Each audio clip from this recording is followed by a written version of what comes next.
ఓం శ్రీమాత్రే నమః. ఓం నమో భగవతే వాసుదేవాయ నమః.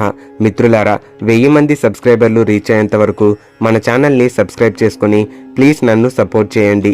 ఈ వీడియోలో ఆలయాల్లో రావి చెట్టు వేప చెట్టు ఎందుకుంటాయో తెలుసుకుందాం. దేవాలయాల్లో రావి వేప చెట్టు కలిసే ఉంటాయి.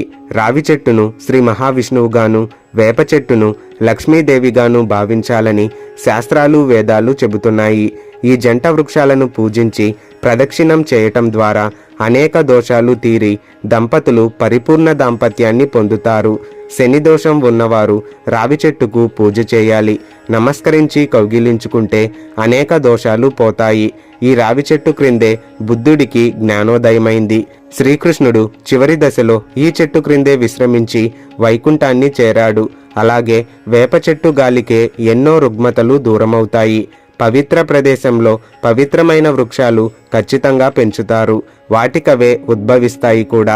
రావి చెట్టు గృహ పరిసరాల్లో ఉండరాదు. వేప చెట్టును ఇంటికి ముందు వెనుక నాటుకోవాలి. ఇంటి ముందు వేప చెట్టుంటే వైద్యుడున్నట్టే. ధన్యవాదాలు. వీడియో నచ్చితే ఒక లైక్ కొట్టి అందరికీ షేర్ చేయండి.